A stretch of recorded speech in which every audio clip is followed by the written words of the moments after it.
여러분께 오늘 정말 특별한 간증을 나누고 싶습니다. 70세 박정호 형제님과 67세 이은주 권사님 부부의 이야기입니다. 듣는 내내 눈물이 멈추지 않았고 기도가 얼마나 놀라운 힘을 가지고 있는지 새삼 깨닫게 되었습니다. 평생 하나님을 믿지 않던 한 남자가 어떻게 믿음의 사람으로 변화되었는지 그 놀라운 이야기를 들어보시기 바랍니다. 박정호 형제님은 32년간 군복무를 하신 중령 출신입니다. 1953년생으로 한국전쟁에 상흔이 남아있던 시절에 태어나셨습니다. 어려서부터 현실이 냉혹하다는 것을 몸소 체험하며 자라셨습니다. 가난한 농가에서 태어나 오직 실력으로만 살아남아야 했던 분이셨습니다. 중학교 때부터 성적이 뛰어났던 박정호 형제님은 육군사관학교에 진학했습니다. 사관학교 4년, 그리고 32년간의 군생활 동안 오직 한 가지만 믿었습니다. 바로 자신의 능력과 노력이었습니다. 하늘은 스스로 돕는 자를 돕는다는 말을 좌우명으로 삼고 살아오셨습니다. 전형적인 군인 기질로 모든 것을 논리적이고 현실적으로 판단하는 분이셨습니다. 70세가 된 지금도 등은 곱고 말투는 간결했습니다. 매일 새벽 5시에 일어나 조깅을 하고 규칙적인 생활을 유지하는 것이 그분의 철학이었습니다. 하지만 한 가지, 그분에게는 믿음이라는 것이 없었습니다. 종교란 약한 사람들이 의지하는 것이야. 나는 내 힘으로 살아왔고 앞으로도 그럴 거야. 이것이 박정호 형제님의 일관된 생각이었습니다. 반면 아내인 이은주 권사님은 완전히 달랐습니다. 1956년생으로 함흥에서 월남한 기독교 집안에서 태어나신 모태신앙인이셨습니다. 할아버지가 함흥에서 장로를 하셨고 아버지도 집사였습니다. 어려서부터 성경 말씀과 찬송가를 듣고 자라신 분이셨습니다. 이은주 권사님은 대학교 2학년 때 학과 선배였던 박정호 형제님을 만났습니다. 당시 생도였던 박정호 형제님의 반듯하고 책임감 있는 모습에 마음을 빼앗겼습니다. 하지만 한 가지 걱정이 있었습니다. 그분이 하나님을 믿지 않는다는 것이었습니다. 교제할 때 이은주 권사님은 조심스럽게 물었습니다. 오빠, 교회 같이 다녀볼까요? 미안해. 나는 그런 건 믿지 않아. 하지만 네가 믿는 건 존중해. 이은주 권사님은 기도했습니다. 하나님, 이 사람이 언젠가는 주님을 만날 수 있도록 도와주세요. 그렇게 47년간 매일 남편을 위해 기도해 오셨습니다. 결혼 후에도 이은주 권사님은 한결같이 새벽 기도를 나가셨습니다. 가정 예배를 인도하시며 가족을 믿음으로 이끌려고 노력했습니다. 하지만 남편만은 달랐습니다. 존중은 해주었지만 참여하지는 않았습니다. 그런 부모님 사이에서 태어난 딸 지연 씨는 어머니를 닮아 깊은 신앙심을 가진 42세의 성숙한 여성이었습니다. 고려대학교 신학과를 졸업하고 현재는 교회 전도사로 섬기고 있습니다. 결혼은 하지 않고 부모님을 모시며 살고 있었습니다. 지연 씨는 어려서부터 아버지를 전도하고 싶었습니다. 하지만 강요하면 더 마음의 문을 닫을까 늘 조심스러웠습니다. 대신 자신의 삶으로 보여드리려고 노력했습니다. 아버지가 힘들어할 때면 조용히 곁에서 위로해드리고 생일이나 특별한 날에는 정성스럽게 준비해 기쁘게 해드렸습니다. 아빠 덕분에 제가 이렇게 바르게 자랄 수 있었어요. 언젠가는 아빠도 하나님의 사랑을 느끼실 거예요. 지연 씨는 늘 이렇게 말하며 아버지에 대한 존경과 사랑을 표현했습니다. 하지만 박정호 형제님의 대답은 언제나 같았습니다. 지현아, 내가 착하게 자란 건 내 어머니 덕분이야. 나는 현실주의자야. 보이지 않는 걸 믿을 수는 없어. 그럴 때마다 지연 씨는 속으로 기도했습니다. 하나님, 아버지의 마음을 열어주세요. 아버지도 주님의 사랑을 알 수 있도록 도와주세요. 2024년 10월 27일 일요일 아침이었다. 서울 송파구 잠실동에 사는 박정호 형제님 가족의 평범한 하루가 시작되었다. 새벽 5시 이은주 권사님은 어김없이 일어나 세수를 하고 교회로 새벽 기도를 나가셨다. 47년간 한 번도 빠뜨린 적이 없는 새벽 기도였다.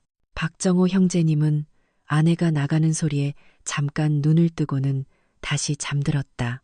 오전 7시에 새벽 기도를 마치고 돌아온 이윤주 권사님은 평소와 다름없이 아침 준비를 시작했다. 남편이 좋아하는 청국장찌개와 계란말이, 그리고 깍두기를 준비했다. 딸 지연 씨도 일어나 어머니를 도왔다.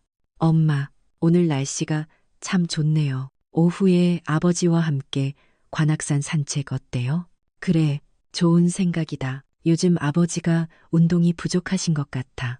모녀가 이런 대화를 나누고 있을 때 박정호 형제님도 일어나 거실로 나왔다. 여보, 잘 잤어요. 응, 오늘 뭐 특별한 계획 있나? 지연이가 오후에 관악산 산책하자고 하는데 어때요? 그래, 좋지. 날씨도 좋고 평범한 일요일 아침 대화였다. 그때까지는 몇 시간 후에 일어날 일을 아무도 예상하지 못했. 오전 8시 20분. 아침 식사를 마치고 가족들이 각자 할 일을 하고 있었다. 이은주 권사님은 설거지를 마치고 점심 준비를 위해 냉장고를 열고 있었다. 갑자기 짧은 신음소리가 들렸다. 지연 씨가 부엌 쪽을 바라보니 어머니가 냉장고 문을 잡고 비틀거리고 있었다. 엄마, 괜찮으세요? 지현 씨가 달려갔지만 이은주 권사님은 그대로 부엌 바닥에 쓰러졌다. 의식을 잃은 상태였다. 아버지, 어서 오세요. 엄마가 지현 씨의 급한 외침에 박정호 형제님이 달려왔. 바닥에 쓰러져 있는 아내를 보는 순간 평생 침착하던 그의 얼굴이 하얗게 변했다. 여보, 여보, 정신 차려. 이은주 권사님의 얼굴 한쪽은 일그러져 있었고 호흡은 불규칙했다. 입가에는 거품이 맺혀 있었다. 지연아, 신고해. 32년간 군인으로 살며 수많은 응급 상황을 처리해 본 그였지만 사랑하는 아내가 쓰러진 상황은 완전히 달랐다. 지연 씨가 119에 신고하는 동안 박정호 형제님은 아내의 머리를 무릎에 올리고 계속 불렀다. 은주야, 정신 차려. 나야 정호야. 눈 떠봐. 하지만 이은주 권사님은 반응이 없었. 구급차가 도착하기까지의 10분은 그에게 10시간처럼 느껴졌다. 아내의 차가워지는 손을 잡은 채 그는 평생 처음으로 무력감을 느꼈다. 아저씨, 언제부터 이런 증상이 있었나요? 갑자기요. 아까까지만 해도 멀쩡했는데 일단 병원으로 이송하겠습니다. 가족분들도 같이 타세요. 구급차 안에서 박정호 형제님은 아내의 손을 꼭 잡고 있었다. 구급대원이 혈압을 재고 산소 마스크를 씌우는 모습을 보면서도 현실이 믿기지 않았. 47년을 함께 살아온 은주가 이럴 수가. 서울아산병원 응급실에 도착했을 때 의료진은 분주하게 움직였다. 이은주 권사님은 곧바로 응급처치실로 들어갔고 박정호 형제님과 지연 씨는 밖에서 기다려야 했다. 30분 후 담당 의사가 나왔. 표정은 심각했다. 상태가 매우 심각합니다. 급성 뇌출혈입니다. 뇌혈관이 터져서 뇌압이 급격히 상승했습니다. 출혈량이 상당해 지금 당장 수술을 해야 합니다. 수술하면 괜찮아지는 거죠. 솔직히 말씀드리면 67세라는 나이를 고려할 때 예후가 좋지 않습니다. 수술을 하더라도 의식을 되찾을 가능성은 30% 정도입니다. 그리고 깨어나더라도 심각한 후유증이 남을 수 있습니다. 의사의 말에 지연 씨는 눈물을 터뜨렸지만 박정호 형제님은 무표정했다. 너무 충격이 커서 감정이 마비된 상태였다. 각오는 하셔야 합니다. 하지만 최선을 다해보겠습니다. 수술해주세요. 제발 살려주세요. 박정호 형제님의 목소리는 떨렸다. 평생 처음으로 다른 사람에게 제발이라는 말을 했다. 수술실 앞의자에 앉은 박정호 형제님과 지현 씨. 수술 시간은 최소 7시간이라고 했다. 오전 10시 50분에 시작된 수술은 밤늦게까지 이어질 예정이었. 아버지, 괜찮으실 거예요. 지연 씨가 아버지의 어깨에 손을 올리며 위로했지만 박정호 형제님은 무반응이었. 두 손을 꼭 쥐고 수술실 문만 바라보고 있었. 이럴 수가. 47년을 함께 살아온 은주가, 어제까지만 해도 웃으며 이야기하던 은주가 머릿속을 어지럽혔다. 결혼 후 47년간의 추억들이 파노라마처럼 스쳐 지나갔다. 신혼 시절 은주가 서툰 솜씨로 요리해주던 모습, 지연이를 낳아 함께 기뻐하던 모습, 자신이 진급할 때마다 누구보다 기뻐해주던 모습. 왜 이런 일이 왜 하필 은주에게. 오후 3시였다. 점심도 거르며 계속 기다리던 박정호 형제님에게 지연 씨가 김밥을 사왔다. 아버지 조금이라도 드세요. 몸 상하시면 안 돼요. 못 먹겠다. 목으로 넘어가지 않아. 그래도 조금만요. 엄마가 깨어나시면 아버지가 건강해야 돌봐드릴 수 있잖아요. 지연 씨의 말에 박정호 형제님은 김밥 한 조각을 입에 넣었지만 씹기가 힘들었다. 오후 6시가 되었지만 여전히 수술은 진행 중이었. 간호사가 나와 수술이 복잡해 시간이 더 걸릴 것 같다고 말했다. 출혈 부위가 예상보다 넓어 신중하게 진행하고 있다고 했다. 조금만 더 기다려달라는 말이었다. 박정호 형제님의 세상이 무너져 내리는 듯했다. 평생 자신의 힘으로 모든 것을 해결해 왔는데 이번만은 방법이 없었다. 밤 9시가 되었다. 수술실 앞에는 박정호 형제님과 지연 씨만 남아 있었다. 다른 환자 가족들은 오고 갔지만 그들은 10시간째 그 자리를 지키고 있었다. 아버지, 많이 힘드시죠? 지현아, 네, 아버지. 만약에 엄마가 말을 끝내지 못했다. 상상조차 하기 싫은 상황이었다. 그때 지연 씨가 조용히 성경책을 아버지 무릎 위에 올렸다. 아버지, 그냥 읽어보셔도 돼요. 억지로 믿으라는 게 아니에요. 마음이 조금이라도 편해질지 모르잖아요. 평소 같았으면 박정호 형제님은 그런 건 소용없다며 단호히 거절했을 것이다. 하지만 그날은 달랐. 너무 무력했다. 할 수 있는 게 아무것도 없었다. 박정호 형제님은 떨리는 손으로 성경을 펼쳤다. 어디를 읽어야 할지 몰라 아무 페이지나 폈는데 마태복음 6장이 나왔다. 그러므로 너희는 이렇게 기도하라. 하늘에 계신 우리 아버지여, 이름이 거룩히 여김을 받으시오며 나라가 임하시오며 뜻이 하늘에서 이루어진 것 같이 땅에서도 이루어지이다. 오늘 우리에게 일용할 양식을 주시옵고 우리가 우리에게 죄 지은 자를 사하여 준 것 같이 우리 죄를 사하여 주시옵고 우리를 시험에 들게 하지 마시옵고 다만 악에서 구하시옵소서. 나라와 권세와 영광이 아버지께 영원히 있사옵나이다. 아멘. 주기도문이었다. 평생 들어왔던 기도문이었다. 아내와 딸이 매일 외우던 것을 곁에서 들었지만 관심을 두지 않았던 기도였다. 하지만 그날 밤 그 기도문이 다르게 들렸다. 하늘에 계신 우리 아버지여, 정말 하늘의 아버지가 계신 걸까? 만약 정말 계신다면 제발 은주를 살려달라고 부탁드려 볼까? 새벽 2시 병원 복도는 조용했다. 지연 씨는 의자에서 잠깐 졸고 있었고 박정호 형제님은 도저히 잠을 이룰 수 없었다. 그는 조용히 일어나 복도 끝으로 걸어갔다. 사람이 없는 곳에서 창밖을 바라보았다. 밤하늘에는 별들이 반짝이고 있었다. 별들도 누군가 만든 걸까? 이 모든 것들이 저절로 생긴 걸까? 평생 과학적이고 합리적으로만 생각해왔는데 그날 밤은 달랐다. 너무 절망적이었다. 의지할 곳이 없었다. 그때 박정호 형제님은 평생 처음으로 무릎을 꿇었다.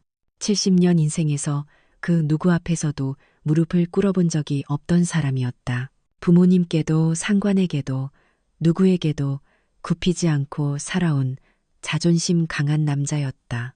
그러나 그 순간 차가운 병원 복도 바닥에 무릎을 꿇었다. 하나님, 처음으로 하나님이라는 이름을 불렀다. 정말 계신다면, 정말 계신다면 목소리가 떨렸. 제발 은주를 살려주세요. 은주가 죽으면 저는 어떻게 살아가라는 말입니까? 눈물이 흘러내렸다. 평생 울어본 적이 없던 남자의 눈물이었다. 군인으로 살면서 동료의 죽음을 봤을 때도 부모님이 돌아가셨을 때도 울지 않았던 그분이 처음으로 눈물을 흘렸다. 저는 평생 당신을 믿지 않았습니다. 아내가 교회 다니는 것도 이해할 수 없었고 딸이 전도사 하는 것도 달갑지 않았습니다. 하지만 지금은 너무 무력합니다. 믿을 데가 없어서 믿어보려고 합니다. 47년을 함께 살아온 은주를 제발 살려주세요. 은주 없이는 저는 아무것도 못합니다. 그렇게 새벽 3시까지 기도했다. 기도라고 부르기도 어려운 중얼거림 같은 간절함이었다. 무엇을 해야 할지 알 수 없었고 어떻게 기도해야 할지도 몰랐다. 그러나 마음은 너무나 간절했다. 제발. 그 시간 의식을 잃고 중환자실에 누워있던 이은주 권사님에게는 놀라운 일이 일어나고 있었다. 권사님은 나중에 이렇게 말씀하셨다. 꿈인지 환상인지 정확히는 모르겠어요. 하지만 너무나 생생했어요. 제가 어떤 아름다운 곳에 있었는데 온통 꽃밭 같은 곳이었어요. 들판에는 이름도 모르는 꽃들이 가득 피어 있었고 나비들이 날아다니고 있었어요. 공기가 너무 맑고 향기로웠어요. 걸으면서도 전혀 피곤하지 않았고 몸은 가볍고 마치 20살로 돌아간 듯 했어요. 그곳을 걸어가는데 앞에서 한 줄기 빛이 보였어요. 너무 밝아 눈을 뜰 수 없을 정도였지만 이상하게 따뜻하고 평안했어요. 그 빛 속에서 음성이 들려왔다. 은주야. 네, 누구십니까? 네, 남편이 너를 부르고 있구나. 네, 무슨 말씀이신지. 그의 기도가 여기까지 닿았다. 평생 나를 믿지 않던 사람의 간절한 부르짖음이 하늘문을 열었구나. 이은주 권사님은 깜짝 놀랐다. 남편이 기도를 한다는 건 상상할 수도 없는 일이었기 때문이다. 정호 씨가 기도를 하고 있다고요. 그래, 지금 이 순간에도 무릎을 꿇고 너를 위해 기도하고 들어보거라. 그 순간 이은주 권사님은 남편의 기도 소리를 들었다고 했다. 은주야, 제발 살아줘. 당신 없이 나는 아무것도 못해. 제발 하나님 정말 계시다면 은주를 살려주세요. 목이 메인 남편의 음성이었다. 47년 결혼 생활 동안 한 번도 들어본 적 없는 간절한 음성이었다. 저 돌아가야 해요. 정호 씨가 저를 필요로 하고 있어요. 그래, 돌아가거라. 그리고 전해주어라. 그의 기도를 들었다고, 이제 믿음의 문이 열렸다고. 네, 알겠습니다. 그런데 제 남편이 정말 변할 수 있을까요? 평생 완고하게 믿지 않던 사람인데 내가 할 수 없는 일이 무엇이 있겠느냐. 그의 마음에 이미 믿음의 씨앗이 심어졌다. 이제 그 씨앗이 자라날 것이다. 새벽 5시 중환자실에서 간호사가 뛰어나왔다. 보호자분 어디 계세요? 지현 씨가 잠에서 깨어났고 박정호 형제님도 복도 끝에서 달려왔다. 무슨 일입니까? 환자분 보호자가 누구십니까? 내 남편입니다. 환자분 의식이 돌아오고 있습니다. 미세한 반응이 나타납니다. 박정호 형제님과 지연 씨가 급히 중환자실로 향했다.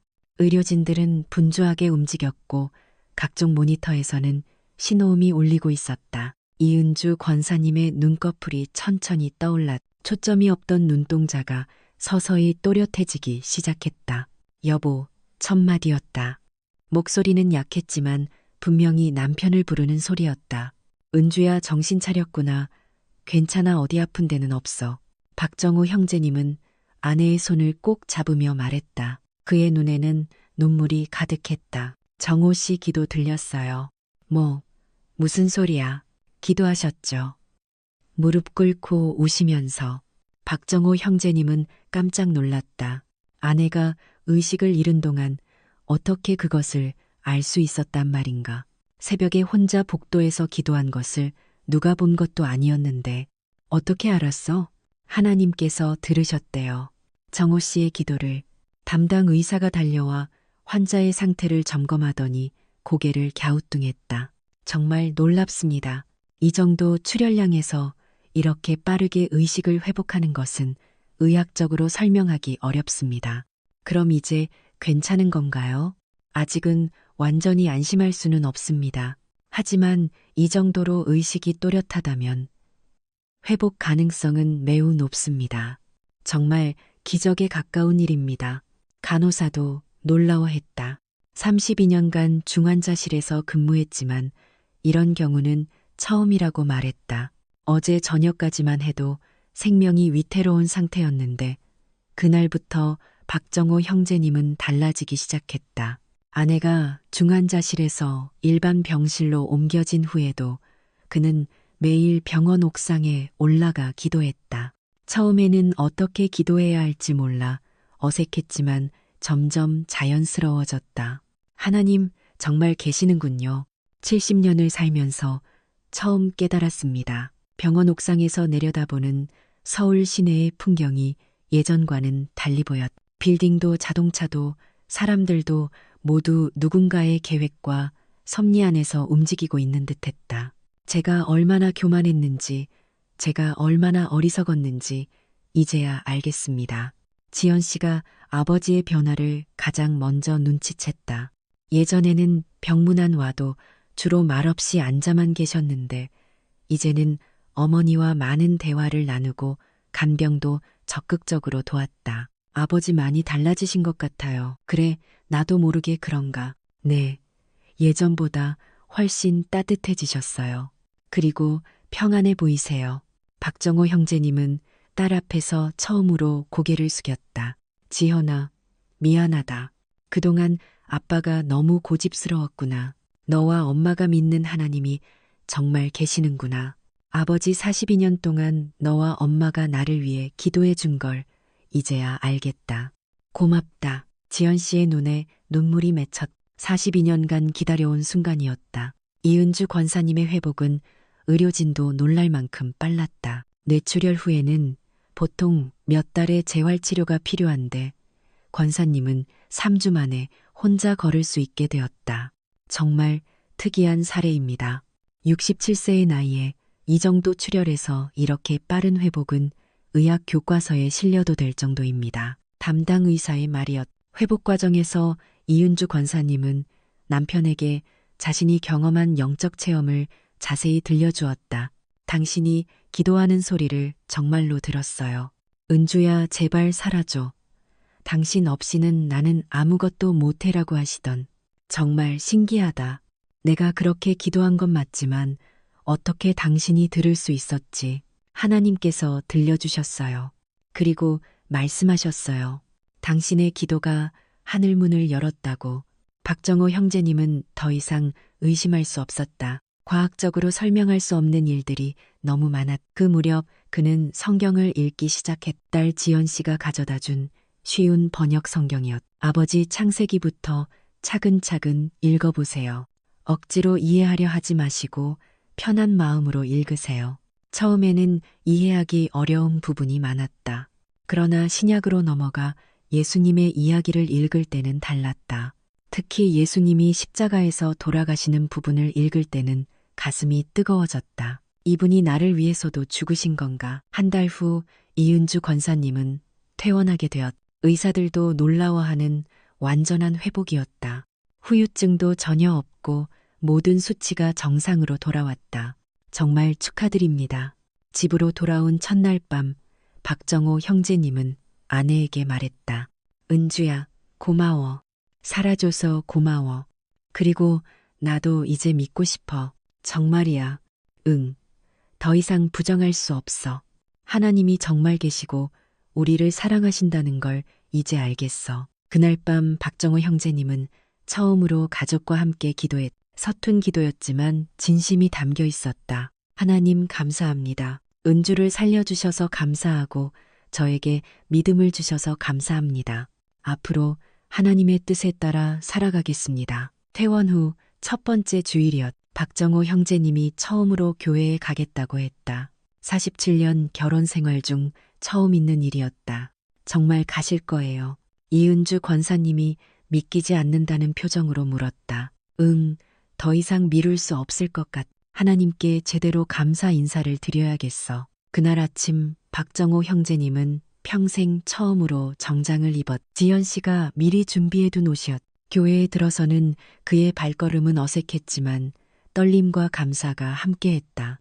하지만 이은주 권사님과 딸 지연 씨와 함께 나란히 앉았을 때 마음에는 평안이 찾아왔다. 교회 성도들도 박정호 형제님의 첫 출석을 따뜻하게 반겨주었다. 47년간 이은주 권사님을 위해 기도해왔던 이들이었다. 장로님 정말 반갑습니다. 오래 기다렸습니다. 아직 장로는 아니고 이제 막 믿기 시작한 초신자입니다. 하지만 하나님 보시기에는 귀한 믿음입니다. 예배가 시작되었다. 찬양이 울려 퍼질 때 박정호 형제님은 가사를 몰라 그냥 듣고만 있었다. 그런데도 마음은 신기하게 뜨거워졌다. 주님 다시 오실 때까지라는 찬양이 특히 마음에 와 닿았다. 가사의 의미는 잘 몰랐지만 선율이 아름다웠고 성도들이 부르는 모습이 감동적이었다. 목사님이 설교단에 올라섰다. 설교 제목은 기도의 응답이었다. 마치 박정호 형제님을 위한 말씀 같았다. 여러분, 기도는 하나님의 마음을 바꾸는 것이 아닙니다. 우리의 마음을 하나님께 맞추는 것입니다.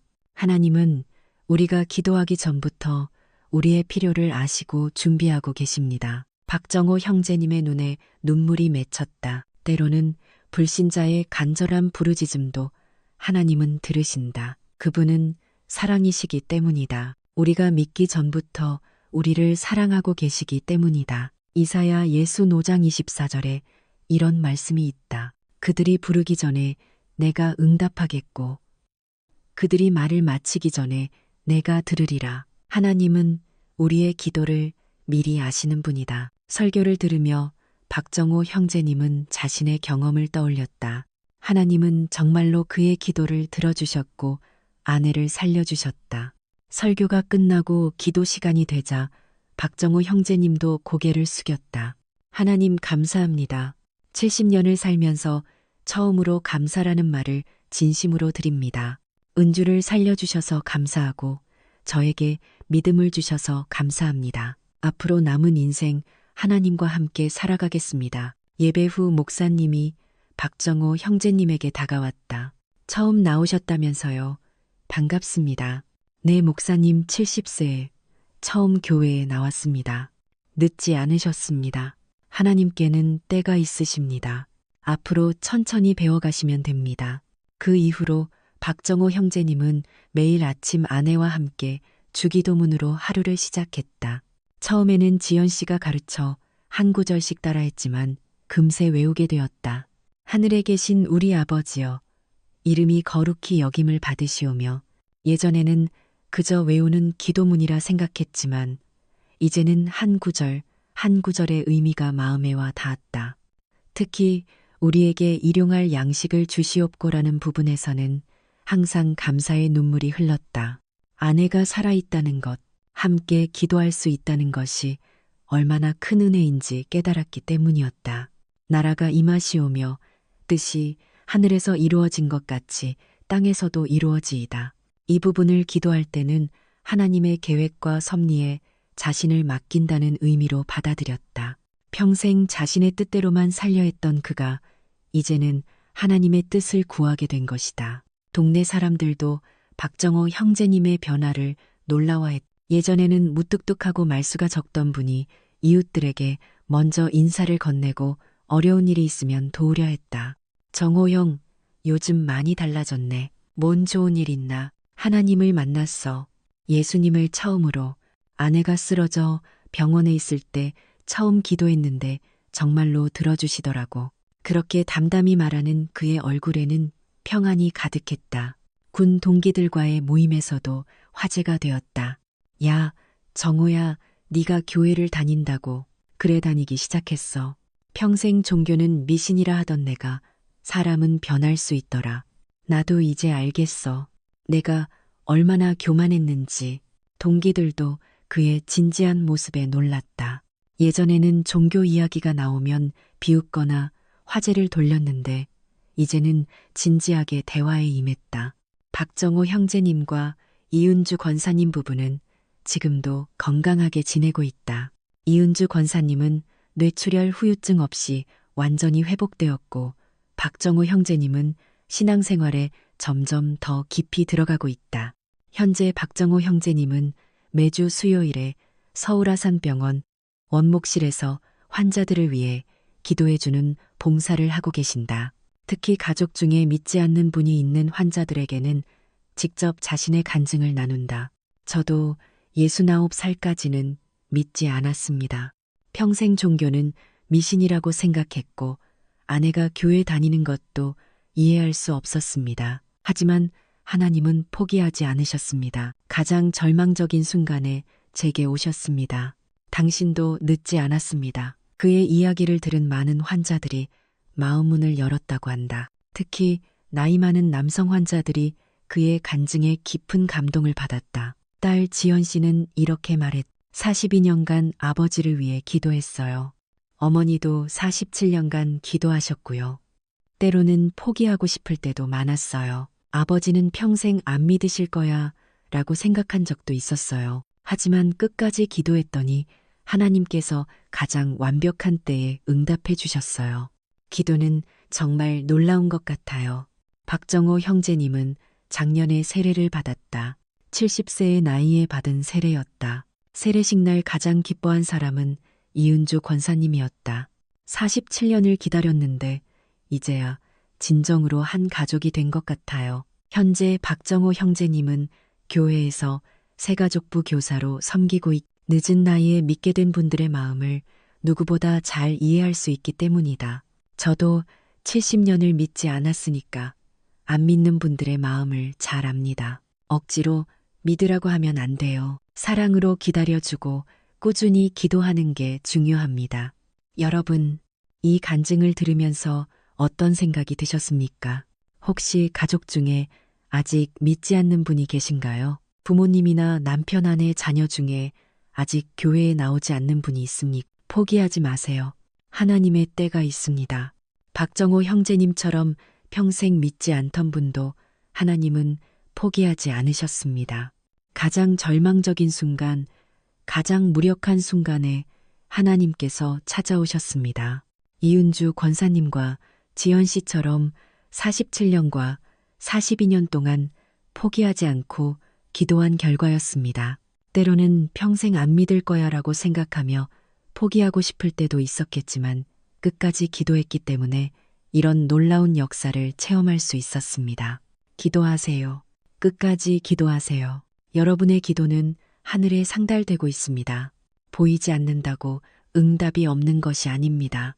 하나님은 가장 좋은 때, 가장 좋은 방법으로 반드시 응답해 주십니다.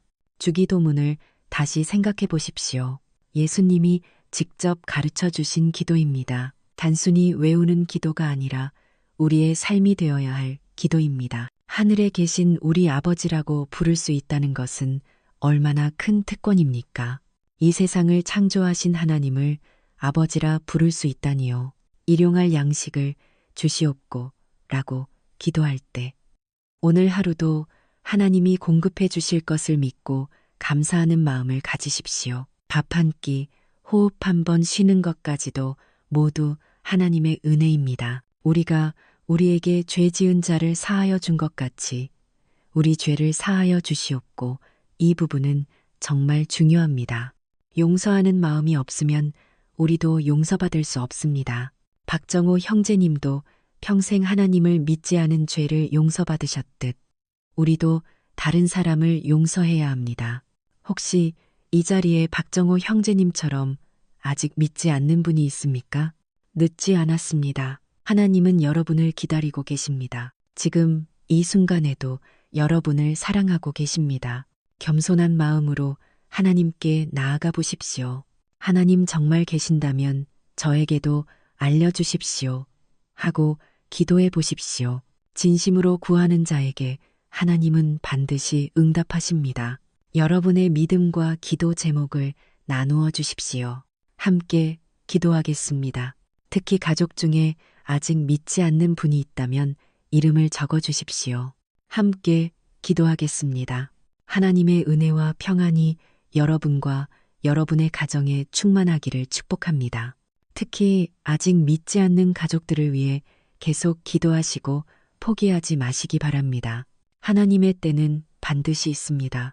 주님의 평안과 사랑이 언제나 여러분과 함께 하시기를 기도드립니다.